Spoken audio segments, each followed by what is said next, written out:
up everybody, Man Cave here. Obviously this is going to be the first in the build series of the Night Hauler from Tamiya, and got a little present here. Yeah, that's a hospital band. Not really going to go into why that is, but we're just going to say the outcome of it was I have contusions in the cartilage on my right rib cage. But that's not what this is about. This is about the video and the build. So obviously the first step with these semi-trucks, which is odd compared to most vehicles, is first and foremost you set up your servos and everything. So basically what you got to do is you have to have your ESC, your receiver, your servos. I like to hook my motor up too, just to make sure. And right before I went to go hook everything up, the motor lead from the ESC snapped off. So I've got the old trusty Weller soldering iron over there heating up. Got me a little bit of solder. I'm going to fix that post right there that snapped off. But I'm going to go ahead and show you guys, since it's pretty much dry now, what color the Night Hauler is going to be. You set it down somewhere where it's not going to gouge any paint. There you go, guys. That's the color. That is actually, what is this? It's Rust-Oleum Sunburst Yellow. So I figure that's going to be a pretty nice bright color. It's going to pop. But I'm going to solder that tab back on since I broke it. And then I'm going to show you guys basically how I set up the first step before you even get to put the frame rails together. So as soon as that iron's heated up and we get that put back together, we'll resume with part one of the build. What's up everybody? I fixed my little motor snafu here. So basically here with the first step, turn on your radio, which number one I've already renamed mine. This is actually model 11 on my DX3C. So I've got my radio on.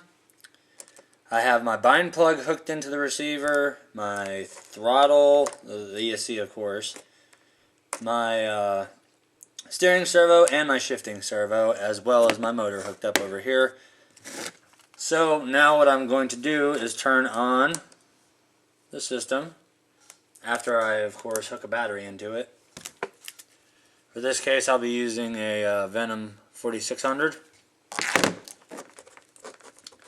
So we're going to power up the entire thing, make it live. And what you hear there is the motor turning.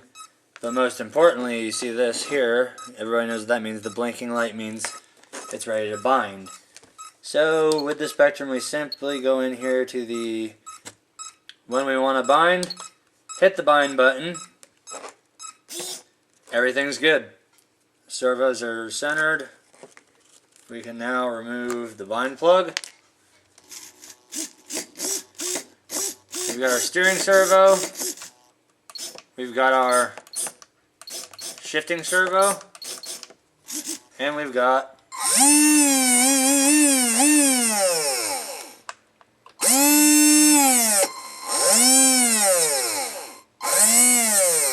our motor. So, power off. Always remember, receiver off first, transmitter off second. So now that we've got that done, everything is dead centered except for, I believe, my shifting servo. I don't think I re-centered that one, so I'm going to double check and make sure.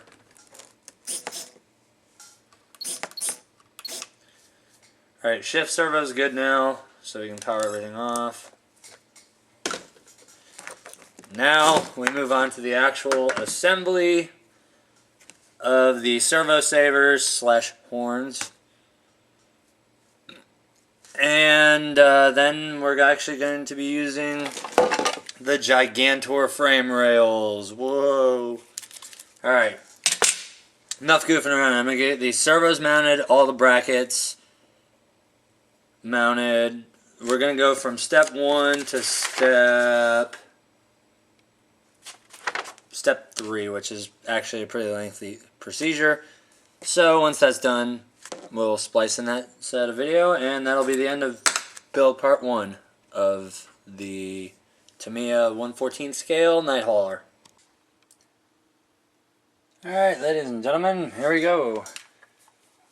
This is going to end build series 1. Of course, you guys can see the cab and the sleeper and the miscellaneous other parts to the night hauler there, already painted. Of course, that's the first thing I do.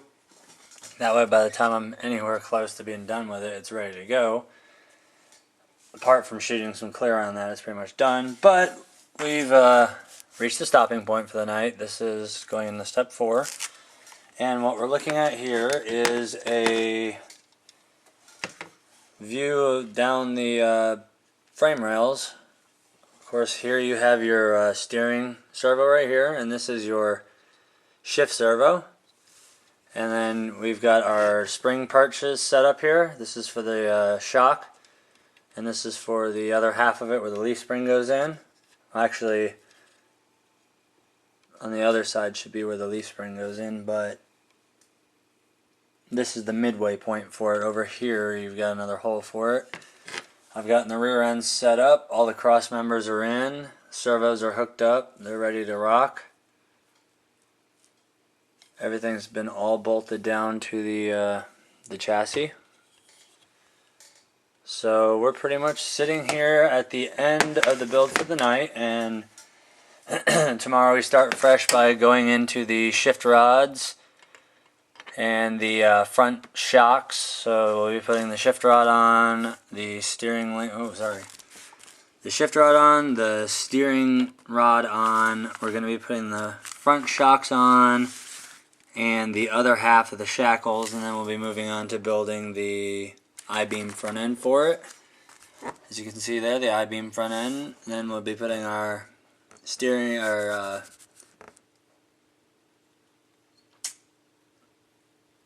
straight link across there so we can tie the two wheels together.